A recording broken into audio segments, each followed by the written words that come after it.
terampil dalam menggunakan mikroskop cahaya. Yang ketiga, adik-adik terampil dalam pemeliharaan mikroskop. Dan yang keempat, adik-adik itu terampil dalam membuat sediaan basah jaringan hewan dan jaringan tumbuhan. Kita masuk ke tujuan pertama mengenai bagian-bagian mikroskop dan fungsinya. Untuk bagian mikroskop itu secara umum ada dua, ada bagian optik dan ada bagian mekanik. Untuk bagian optik itu sendiri, yang pertama itu bagiannya ada cermin, yang mana cermin ini berfungsi untuk menerima cahaya dari sumber cahaya dan memantulkannya ke kondensor. Untuk kondensor itu sendiri yang ini, yang berada di atas cermin, itu berfungsi untuk memantulkan cahaya yang telah terbias dari cermin tersebut. Kemudian ada lensa. Untuk lensa pada mikroskop cahaya ini ada dua, ada yang namanya lensa objektif dan lensa okuler. Jadi untuk fungsi lensa ini, dia itu sama-sama untuk memperbesar objek. Namun perbedaan itu terletak pada letaknya.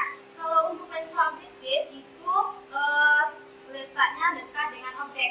Sedangkan untuk lensa okuler itu lensanya dekat dengan mata pengamatan. Kita masuk ke bagian yang kedua, itu ada bagian mekanik. Untuk bagian mekanik itu sendiri terbagi atas ada yang namanya lengan dan kaki mikroskop. Fungsi dari lengan dan kaki mikroskop ini adalah berfungsi sebagai penyangga dari mikroskop itu sendiri. Kemudian yang kedua ini ada meja benda. Untuk meja benda ini dia berfungsi untuk meletakkan preparat yang akan kita gunakan. Kemudian yang ketiga itu ada revolver. Revolver ini berfungsi untuk memutar dan sebagai tempat lensa objektif. Kemudian yang keempat itu ada skrup. Skrup ini terbagi atas dua. Ada yang namanya skrup kasar atau makrometer dan skrup halus atau mikrometer. Untuk fungsinya sendiri, skrup kasar atau makrometer ini berfungsi untuk menaikkan dan menurunkan meja benda serta mengatur fokus. Sedangkan mikrometer yang ini dia berfungsi untuk mempertajam fokus. Baik, selanjutnya kita masuk ke tujuan kita yang terakhir, yaitu tujuan keempat mengenai adik-adik semua itu terampil dalam membuat sediaan basah pada jaringan hewan maupun jaringan tumbuhan. Di sini kita menggunakan yang pertama itu ada jaringan tumbuhan. Bahan yang kita gunakan di sini adalah bawang merah atau alium sepat. Maka pertama yang adik-adik lakukan, silakan kupas bawang merahnya terlebih dahulu. Dan di sini kebetulan sudah kakak kupas. Kemudian silakan adik-adik mengambil bagian keluar atau bagian epidermis pada bawang ini, yaitu yang berwarna ungu di sini. Silakan adik-adik ambil setipis mungkin. Setelah adik-adik mendapatkan di sini, setelah adik-adik mendapatkan lapisan epidermisnya setipis mungkin, kemudian silakan adik-adik letakkan di kaca objek. Letakkan di kaca objek dan dipepesi dengan menggunakan aquades. Setelah dipepesi dengan menggunakan aquades, baru kita letakkan di meja benda. Kemudian baru kita amati.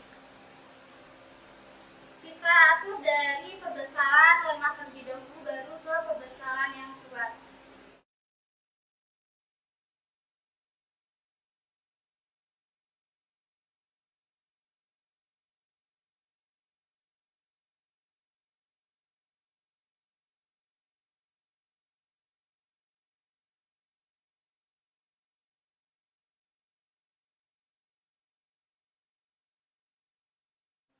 Apabila pengamatannya telah selesai dan adik juga sudah mendapatkan hasilnya dengan jelas, hal yang pertama dilakukan untuk pembersihannya adalah silakan adik-adik turunkan meja bendanya terlebih dahulu dengan menggunakan makrometer. Setelah meja bendanya ini turun, kemudian silakan adik-adik ambil kaca objek dan keluarkan kaca penutupnya dan bersihkan sebersih-bersihnya. Setelah bersih, kemudian silakan adik-adik bersihkan lensa objektif dan lensa okulernya dengan menggunakan kain flanel. Di sini nampak kain flanel. Jadi silakan bersihkan lensanya dengan menggunakan kain flanel.